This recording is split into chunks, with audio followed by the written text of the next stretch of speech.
We were always talking, morning messages before the sun had fully stretched across the sky, late night words that refused to let the day end. You would say the same thing again and again like a quiet truth you kept rediscovering. I just want you in my arms. And one night you decided wanting it was enough. You slipped away into the dark, boots soft against pavement, the world hushed and sleeping, and there we were under the yellow glow of a lamppost like two characters written into a scene that had been waiting for us. You didn't rush, you just pulled me in. Your arms closed around me, steady and certain, the kind of strong that doesn't need to prove itself.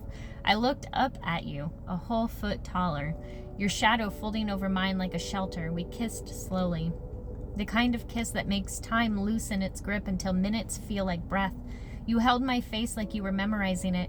Then your lips brushed my neck, soft and warm, and the air between us changed into something electric and alive. And then you had to run. Duty calling you back to the world inside our small circle of light.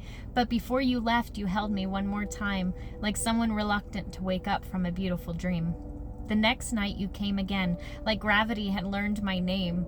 We didn't talk much that time. We just sat there under the same quiet lamp and kissed again and again until laughter kept breaking through like sunlight through trees. Your arms wrapped around me, strong and grounding. My hands moved across your back, feeling the steady rise and fall of your breath. Sometimes I would rest my head against your chest just to hear your heart, and in that place right there, I realized something simple. You had become my safe spot.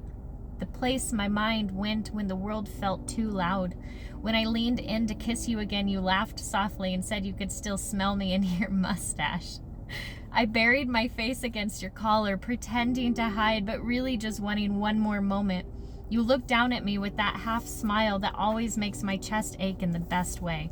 And when we finally parted, you went home and fell asleep with your shirt on because it still carried that faint trace of me. Later, I told you the truth.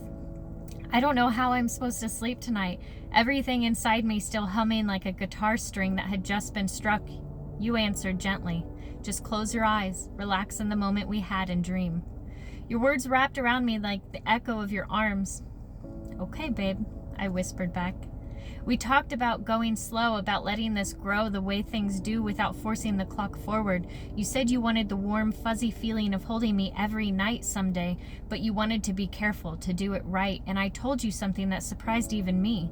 Just being with you was enough. Not the future, not the plans, just this, you and me under the soft lamplight, learning the shape of each other's hearts. Then the moment arrived without ceremony. No music, no grand speech, just your arms around me and my forehead resting against yours, 3 words spoken quietly like they had always belonged there. I love you. The first time in person, and somehow the world felt larger afterward, like the night sky had just made room for one more star.